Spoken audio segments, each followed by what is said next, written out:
Nitekana umunezero ntangere vyo gusubira kubana namwe banywanyi bacu mubana natwe mu makuru n'ibiganiro vya misi yose tubandanya gushikiriza kuri nombonesha kure yacu kandi yanyu Muhuza TV. Uyu numwanya tugiye kubageza ko amakuru biriko biravugwa bigezwe ko muri kano kanya ngaha mu gihugu c'u Burundi, akaba ari amakuru tuza kugaruka cyane ko biravugwa mu gisata ca politike be n'ibindi bitandukanye biriko biravugwa hirya no hino gihugu. Murano makuru turaza kugaruka ku ngingo zitatu zihambaye cyane. Tuze kugaruka kuri bimwe Pacifique Ninahazwe ajeje gushira habona cyane kuri amwe mu mabanga y'imirima ya President Varisito Ndayishimiye. Turaza kugaruka ku mabanga umukuru w'igihugu cy'u Burundi Varisito Ndayishimiye yaronkejwe aho yagenywe kuba intumwa idasanzwe ya President Joao Lorenzo mu karere ka Saheli. Ni mugiye kandi kuri iyi nkuru umukuru w'ubumwe bwa Afrika kabana President wa Angola Joao Lorenzo we yagenye President Varisito Ndayishimiye ngamabere intumwa idasanzwe mu karere ka Saheli. Ese iki gikorwa kizorohera President Varisito Ndayishimiye? Ese akarere ka Saheli koba kari hehe? Ibi byo turaza kubigaruka ko nandi menshi cyane avugwa mu gisata ca politike. Ntutanwa vyonda subscribe canke sabone niba utari wafyonda ko kugira ngo ujura abana natwe mu makuru n'ibiganiro tuba turiko turabashikiriza. No Muhuza TV rero ndabahaye kaze muri ano makuru.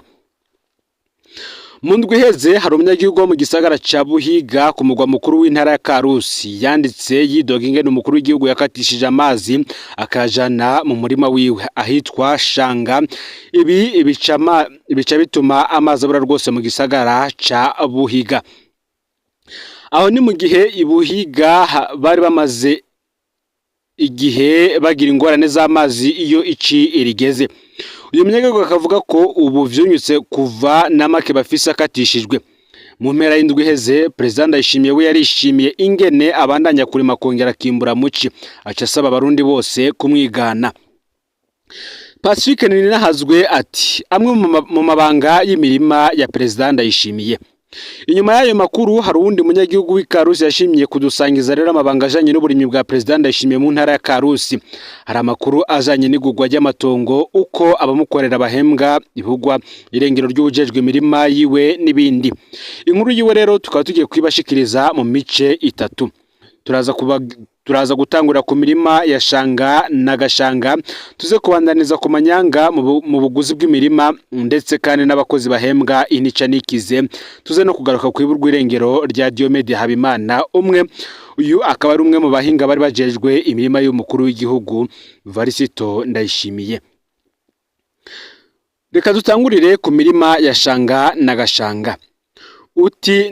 Uyu munyagihugu yabwiye Pacifique Ninahazwe ati ndabaramukije, ndashimye cyane ko mwatanze inkuru ijanye n'ibara ry'amazi ibuhiga. Inyuma yaho amazi akatishirijwe akajanwa mu murima w'umukuru w'igihugu uri ku mutumba wa Shanga. Ico si ikinyoma. Amazi asanzwe akena cyane muci kuri centre Buhiga. Umuntu aciye afata n'amakabonetse akayisangiza rero akajana mu murimi wiwe, birumvikana ko ibara riba riguye. Niko biri. Ariko jewe ndabandike kugira ndabasangiza amakuru ajanye n'iyi mirima y'umukuru w'igihugu mu ntara ya Karusi. Ndazi ko afise imirima ahantu henshi cyane nk'uko vyari bimeze kuri Nkuru Nziza. Iyo mirima barayikoresha mu kwerekana ko aribo barimye bakarorero, ariko iyo ubutegetsi buheze ukayoberwa icabaye. Ahanini ni imirima usanga ijanwamwo uburyo bwinshi bw'igihugu. Jewe reka mvuge ku mirima nzi hano muri Karusi, abahandi nabo bazotuyagira ivy'ahandi. Muri Karusi President Ndayishimiye afise imirima ku mitumba ibiri. Imirima yo ku mutumba wa Shanga muri komine Buhiga be n'imirima ya Gashanga muri komine Bugenyuzi.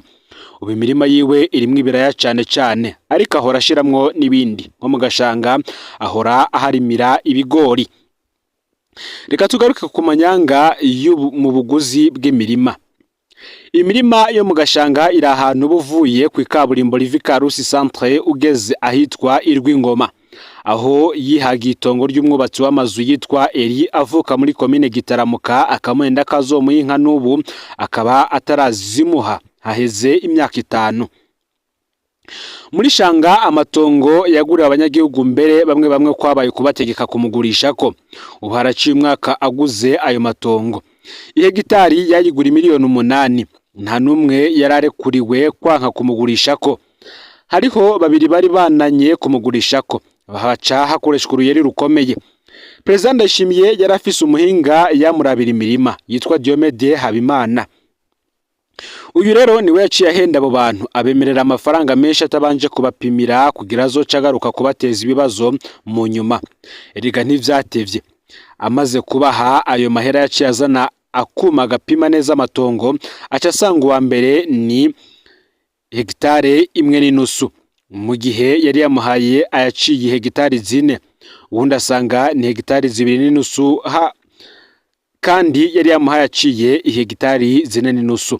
Niho rero yaca akoresha igipolisi barasubiza ayo mamiliyoni. Ibaze nawe nk'umuntu bahaye miliyoni 32 agaca asabwe gusubiza miliyoni 20. Ubundi bari bahaye miliyoni 36 nawe agaca asubiza miliyoni 16. Ibi byose vyakozwe ku gikenye, abanyagihugu nabo ntibari kunigana n'umukuru w'igihugu. Hari umuntu umwe gusa yitwa Jean de Dieu w'Igitega yashoboye kwanka kumugurisha ko. Waciye usanga itongo ryiwe ryagumye hagati mu murima wa perezida. Aho rero twumva ngo wewe baranganya inguvu, ngo nawe ni umugabo. Ikindi cyatangaje abantu nuko uwujejwe kugurisha wese yategerezwa guca ariha 500 y'amarundi akayahujejwe kugenzura imirima ya perezida yose. Ayo rero ngo yari inzoga y'abagabo. Abanyagihugu bari bazi ngo bagurishije kuri se barundi, ngivyo ntibibaho. Nyabona baciye bariha umurengera ku nguvu, abandi barihekenyera. Kuva perezida Ndayishimiye akiguze ngaho nibarabara ryaciye rihinduka, amazi barashiramwo nyene bibi bintu vy'abanyakubahwa hatarabwa inyungu ya twebwe bato bato. Niho bibera amazi rero, niho bihera amazi akabura ahandi, ariko imirimo ya perezida Ndayishimiye yo ikaguma yaronka, ngo nico ni cyagikenye. Hakazaho rero ibivugwa ko hari abakozi bahembwa intica ntikize. Ngo hari imigwi 3 y'abakora mu mirima y'umukuru w'igihugu. Ubwa mbere ni bajya abakozi barima. Abo akenshi usanga ari abatamakazi be n'abakobwa bakiri bato cyane. Nta bantu b'inguvu bemera kuja kumurimira. Umukozi amuhemba amafaranga 3,000 mu gihe twese abakozi tubahemba 6,000. Ivyo 3,000 navyo nyene babironka habanje kuvuga induru. Niyo mpamvu abafise amaboko batacemera kurimira perezida. Murumva ko biteye isoni. Aho umukuru w'igihugu yotanze akarorero abakozi be bagahembwa neza, akanabaha uburusho bubereye umukozi watanga igice cyatangwa n'umunyagihugu asanzwe. Ngo n'umunsi umwe kandi yarigeze kubagendera mu gihe ca Rwarumuri Famebu de la Paix, abemerera ko azobaha amabati ariko ntavyo yakoze. Mwumve ko ngaho naho abashatse kubagumya akoresheje uburyo bw'igihugu. Arya mabati umukuru w'igihugu atanga murazi kava mu bushikiranganje bwo gufatana mu nda, ayandi akava muri ya mafaranga ahabwa umukuru w'igihugu bita appui aux bonnes initiatives. Urumva na hamwe yotanga amabati ku bakozi bamukorera, azobakoresha amafaranga y'igihugu kugira ashimisha abakozi biwe asanzwe ahemba intica ntikize. Umugwi wa kabiri w'abamukorera na abafundi b'indimo, agronome. Abo nabo akoresha abantu usanga ari abana bakiva ku mashure, akaca abahemba 150 ku kwezi. Muri bazica arico 150 mu Burundi bw'uno munsi. Nta n'uburyo bwo kwiyunguruza bagenda n'amaguru, ngo babonye barateye akagongwe n'ukuri. Abo bose ukazosanga n'utwo duke bazoturonka vyagoranye. Umugwi wa nyuma ugizwe n'umuhinga yitwa Diomede Habimana be n'uwundi yitwa Superviseur National ajejwe imirima y'umukuru w'igihugu mu Burundi bwose. Uyu muhinga Diomede Habimana yaramukoreye ibintu biteye igomwe, imirima uyiravye ni bitangaza, ariko kuva mu kwa Kigarama guheze Diomede Habimana yarabuzwe irengero, ubu ntawuzi ivyamubayeko. Uwo mu Superviseur National we no mudesisi nta vyindimo yize, ni igihangango ubona gifise uburyo bukomeye. Ibugwa rya Diomede Habimana naryo reka turigarukeko. Uyu muhinga yarajejwe imirima y'umukuru w'igihugu yarimbonera ko rikomeye cyane. Mu nyuma hoba hariho abashatse kumugirira nabi, ubu nta nahamwe atogwa, telefone ziwe zarazimijwe, abantu bose barabaza inyico yabaye nta nyisho baronka. Ngo biratangaje kubona umuntu akorera umukuru w'igihugu anyika kakaba kamizwe n'ingoma. Kumwe musanzwe murondeza abandi bazimiye murabandanya murondera amakuru mwumve ko mwomenye icamushikiye. Turangiza mvuga nti ni vyiza ko umukuru w'igihugu atanga karorero mu kurima kijambere, ariko amanyanga tubona nta nkeka ntateka amuha. amanyanga mu kugura amatongo, kwihagira amazi rusange, guhemba inica ntikize kandi akabahemba ateje cyane, kwemera ingabire azoha abakozi ntazitange kandi ugasanga ni ingabire zizova mu buryo bw'igihugu n'ibindi. Yari karavuga ngo abandi bose bo murabira ko bakaba barimye badasanzwe, nibaza ko ari ukwiyerekana gusa, hamwe abandi bose bomera gutyo ngibara ryo bariguye. Ngayo rero amwe mu matohoza cyane cyane ku bivuga ku mirima y'umukuru w'igihugu yashizwe ahabona na Pacifique nini na reka turabandanize ku bindi bivuga yuko President Ndayishimiye mu minsi iheze yoba yaragenywe kuba intumwe idasanzwe ya President Joao Lourenço mu karere ka Sahel. Umukuru w'ubumwe bwa Afurika akaba na President wa Angola Joao Lourenço yagenye President Ndayishimiye ngo amubere intumwe idasanzwe mu karere ka Sahel. President Lourenço yashinze ko President Ndayishimiye yaje kuganiriza abatwara ibihugu vya Sahel abafise ijwi rikomeye, societe civile ebe n'abandi bose begwa n'ibibazo by'umutekano mu karere ka Sahel. Joao Lourenço akaba yiteze ko igikorwa cya Ndayishimiye kizotuma hagaruka amahoro n'umwumvikano muri Sahel. Bamwe bakavuga ko ari igikorwa kitoroshe kuri President Ndayishimiye. Kimwe mu bibazo President Ndayishimiye ashobora kugira muri aya mabanga nicyo kwizegwa n'abatwara bimwe mu bihugu vya Sahel. President Ndayishimiye yariyemirije bikomeye abatwara ibihugu vya Mali, General Assimi Goïta, Burkina Faso, Capitaine Ibrahim Traoré, Niger, General Abdourahmane Tiani igihe bafata ubutegetsi. Uwundi yamirije cyane ni General Mamadou Doumbouya atwara Guinée Conakry, naho we atari mu bihugu bigize Sahel. Ndayishimiye we yavuze ko atereka umuntu wese aje ku butegetsi aho nyoye ibwirizwa shingiro, ariko we nyene ivyo akora mu matora siko ari akarorero. Nguwo ataco yigeze avuga ko ni General Brice Corte Yaringwema wa Gabo igihe atembagaje President Ali Bongo. Ndayishimiye ngo sumuna akunze guhagarara ku gaciro k'ivyo avuga, kumbure azobwira bagenzi be bo muri Mali, Burkina Faso na Niger ko batoha agaciro ivyo yavuze bagifata ubutegetsi. Bamwe bati ese azoshobora ivyo atakoziwe mu Burundi? President Ndayishimiye yashikiriye ubutegetsi mu mwaka w'ibihumbi 2020 asanga Burundi bwacanyemwo kubera indyane zavuye ku kiringo cya gatatu cya Petero Nkurunziza mu mwaka w'ibihumbi 2015. Mu myaka 5 amaze ku butegetsi Ndayishimiye vyaramunaniye kunywanisha abarundi. Abiyemirije ikiringo cya gatatu bari mu buhungiro mu munyororo, abandi babayeho bacunzwe bidasanzwe ngo nabansi b'igihugu. Imigambwe yaraniganywe ijambo, yindiraganzwa, amashiramwe yigenga yarugawe, ibinyamakuru vyigenga vyarugawe, ibindi vyaraswe umwidegemvyo wavyo. Uburundi bubayeho bwitega ko bushobora gutegwa buri kanya n'abana babwo bangajwe.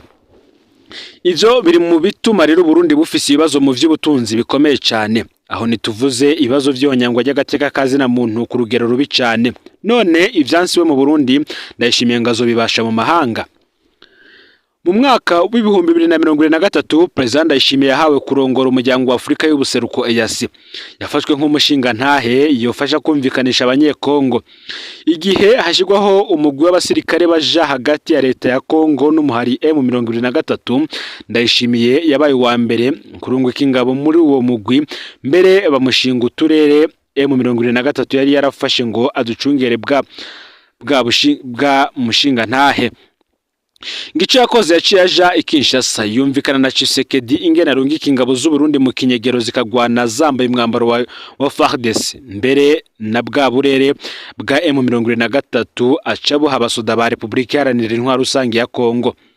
Gutyo rero benshi babivuga ngo gutyo President Ndayishimiye aho gufasha kuzana amahoro muri Republika Iharanira Intwaro Rusange ya Kongo abarakije intambara ikomeye cyane kugezaho M23 yavuye ifata ibisagara bikomeye nka Goma na Bukavu.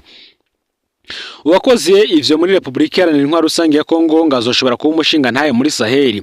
Ese koko arashoboye guhuza abana ba Afrika bakaba bene mugabo umwe canke azokwa amafasha uruhande kuryana n'urundi? Ese Sahel ni hehe? Kubatabizi, Sahel igizwe n'ibihugu 9 nka Senegal, Mauritania, Burkina Faso, Mali, Nigeria, Chad, Sudani na Eritrea. ibihugu bivugwamwo ingorane zikomeye cyane zijanye n'iterabwoba akaba ari Mali, Burkina Faso ndetse na Niger. Ni ibihugu vyahoze bitwagwa n'Ubufaransa bimaze igihe mu njyane zitoroshe, bikaba vyarahagaritswe mu muryango w'ubumwe bwa Afurika kubera itembagazwa ry'ubutegetsi ryakozwe n'abasirikare. Ivyo bihugu bitatu vyaranakoze umuryango wavyo vyita AES, nukuvuga Alliance d'État du Sahel. President Ndayishimiye yitezwe ko azorongora umwe bwa Afrika mu mwaka wa 2026 nukuvuga mu mwaka uza. Kumurenga iki nikikogwa cyo kumutegurira ayo mabanga no gupima ko ashoboye guhangana n'ibibazo bihambaye bihanze Afrika. Ngabikoze neza rizoba ariteka ku Burundi nivyo twifuza. Ngase ayo mabanga yo kurimbura ico yomarira abarundi bose n'abanyafrika bose maze agaheraho yiga gufatanya abarundi.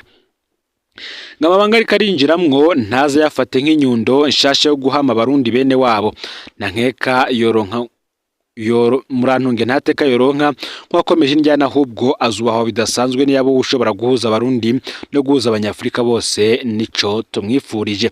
Gorera makuru yaragezwe ko muri kano kanya ufyende subscribe canke sabone niba utari wafyenda ko kugira ngo tucucikanwa nadushikiriza ngiza no makuru bagenza aho bari bose kugira ngo nabo baje barashikirwa nabiriko biravugwa bigezwe ko ngaha mu gihugu c'u Burundi hanze y'imibezo igihugu cetse no makungu yakure.